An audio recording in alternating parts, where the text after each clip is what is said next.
అంటే ఎలాగండి స్వామి ఎక్కడి గారిది? నుంచి మాట్లాడుతున్నారు? ఇది నేను తిరుపతి నుంచి అండి. ఓకే, ఈ నెంబర్కి మెసేజ్ చేయండి. మీ పేరు, మీరు ఉండే ఏరియా, నార్మల్ టెక్స్ట్ మెసేజ్ చేయండి. అపాయింట్మెంట్ ఉండే ఒక రోజు ముందు మేమే మీకు కాల్ చేసి ఇన్ఫార్మ్ చేస్తాం, అప్పుడు వచ్చి కలవాలి. అవునా, ఎంత అండి వేణుస్వామి గారికి అపాయింట్మెంట్ కి? ఒకరికి 10,000 అండి. డేట్ ఆఫ్ బర్త్ టైం ఉండాలి. అవునా, ఉమ్, 10,000 అండి?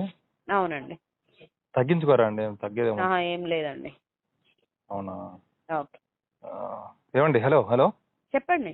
ఒకవేళ ఆయనకి మేము జాతకం చెప్పాలంటే మాకెంత ఇస్తాడు ఆయన? అట్లేం ఉండదండి. ఆయనకి మేము చెప్తాం జాతకం. మంచిది సార్, మంచి చెప్పుకోండి. అదే చెప్తాను. మాకు ఫోన్ చేయకండి అలాంటప్పుడు. నాకు వాట్సాప్ చేయమని చెప్పండి వాడిని. అవసరం లేదు, నేను ఎందుకు చేస్తా భయ్? ఫోన్ చేసినావు కాదు, వాళ్ళు చేయమని మర్యాదగా వాట్సాప్ మాట్లాడు. వాడికి నేను చెప్తా. వాడిని ఎవడు అడిగాడు ఇప్పుడు? నువ్వు ఫోన్ చేసింది నాకు. నేను చెప్పేది ఫోన్ చేస్తే నేను సమాధానం. నువ్వు చేసినావు ఫోన్, నేను చేయలేదు. జాతకం మాకు అవసరం లేదు. వాడిని అడగకుండా నీకు ఎవరు అవసరం చేయమంటారు ఉంది కాబట్టి జాతకాలు? నువ్వు చేసినావురా భయ్. జనాలకి ఎవరు మాకు చెప్పమంటారు అవసరం లేదు. జాతకాలు? వాడిని మాకు అర్థమైన అవసరం వాడిని లేదు. మాకు అవసరం శుభమాని లేదు. ఏదో పెళ్లి చేసుకుంటే వాళ్ళ బతుకులు అవును. ఆడుకుంటున్నాడు వాడు. ఇప్పుడు వాడికి ఎవడు పని పాట లేదా? ఆడుకున్నాడు? ఎవడు ఆడుకున్నాడు? ఇప్పుడు నేను అడిగేది నేను క్లియర్ గా ఏం వాస్తవము? డిసప్పాయింట్ అవుతారు ఒక నెగిటివ్ విషయం చెప్తే అంటే ఇంతకు ముందు చెప్పింది జరిగిందా లేదా? ఇంతకు ముందు చెప్పింది జరిగిందా లేదా?